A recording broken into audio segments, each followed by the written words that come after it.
بسم اللہ الرحمن الرحیم ایاک نعبد و ایاک نستعین، کہ ہم تیری ہی عبادت کرتے ہیں اور تجھ ہی سے مدد طلب کرتے ہیں۔ تو یاد رکھیں، پہلی 3 آیات میں اللہ کی تعریف ہوئی، بلکہ ایک حدیث پاک میں آتا ہے کہ جب بندہ نماز پڑھتا ہے اور سورہ فاتحہ کی پہلی آیت الحمدللہ رب العالمین پڑھتا ہے تو اوپر سے جواب آتا ہے حمیدنی عبدی، میرے بندے نے میری تعریف کی۔ جب الرحمن الرحیم پڑھتا ہے جواب آتا ہے اثنا علی عبدی، کہ میرے رب نے، کہ میرے بندے نے میری ثنا بیان کی۔ اور جب بندہ مالک یوم الدین پڑھتا ہے تو جواب آتا ہے مجدنی عبدی، میرے بندے نے میری بزرگی بیان کی۔ تو جب بندہ پڑھتا ہے ایاک نعبد و ایاک نستعین تو جواب آتا ہے ھذا بینی و بین عبدی ولعبدی ما سأل، کہ یہ کلمہ، یہ جملہ میرے اور میرے بندے کے درمیان ہے، اور میرے بندے کے لیے وہ جو اس نے مانگا ہے۔ اور جب اہدنا الصراط المستقیم پڑھتا ہے تو جواب آتا ہے ھذا لعبدی، کہ یہ میرے بندے ہی کے لیے ہے اور جو کچھ اس نے مانگا ہے اس کے لیے۔ تو پہلی 3 آیات میں اللہ کی تعریف ہے۔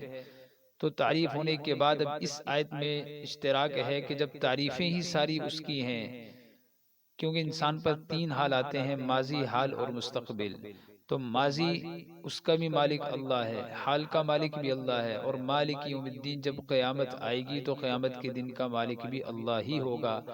تو اس کے تینوں زمانوں میں اسی کے مالک ہونے کے ناطے یہ بات لائق ہے کہ اسی کی عبادت ہی کی جائے، اور کوئی کائنات میں عبادت کے لائق نہیں۔ اور جب وہ عبادت کے لائق ہے تو اسی سے ہی مدد طلب کی جائے، کائنات میں اس کے علاوہ کسی سے مدد طلب نہیں کی جا سکتی۔ اور کیونکہ جب ساری تعریفات اسی کے لیے ہیں تو عبادت کے لائق بھی وہ ہے۔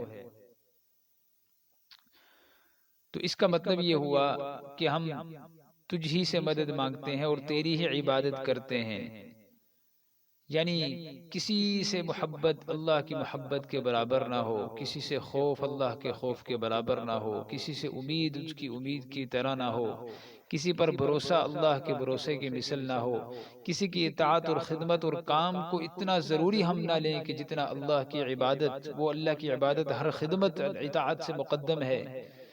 تو یہ مقصود ہے کہ ہر حال میں اللہ کی عبادت، اللہ کی سے مدد، یہ ہر اس کے بعد والے درجے سے مقدم ہے۔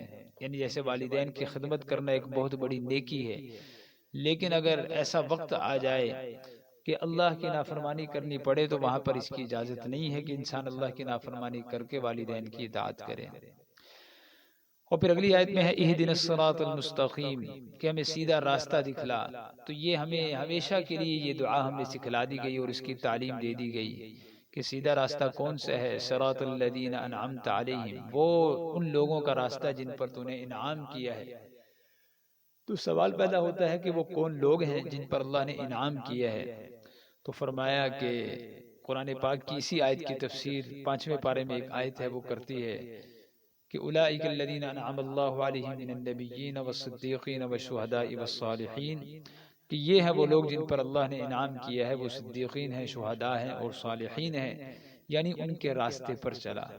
غیر المغضوب علیہم، نہ کہ ان کے راستوں پر جن پہ تیرا غضب نازل ہوا، یعنی اس سے مراد نصارہ ہیں، اور نہ ہی اس سے مراد یہودی ہیں، اور نہ ہی ان کے راستے پر کہ جو گمراہ ہوئے، اس سے مراد نصارہ ہیں، کہ ان دونوں کے راستوں سے ہٹ کے وہ راستہ جو صدیقین، شہداء، صالحین کا ہے، کہ اللہ تو ان کے راستے پر ہمیں چلا۔ تو یہ بہرحال صراط مستقیم کے لیے ایک اہم بات یہ بھی یاد رکھیے، اس کے لیے کتاب اللہ بھی ہمارے لیے صراط مستقیم ہے، اور رجال اللہ بھی صراط مستقیم ہے۔ قرآن کو لینا اور نیک علماء کی اور متقین علماء کی اور صلحاء علماء کی صحبت اختیار کرنا، ان 2 چیزوں کے ساتھ ہی انسان سیدھے راستے پر پہنچ سکتا ہے۔ صرف کتاب کافی نہیں، صرف کتاب کا مطالعہ کافی نہیں، صرف خود ہی پڑھ لینا یہ اس کے لیے کافی نہیں ہے۔ تو دونوں چیزوں کا مجموعہ مل کر صراط مستقیم پر پہنچاتا ہے۔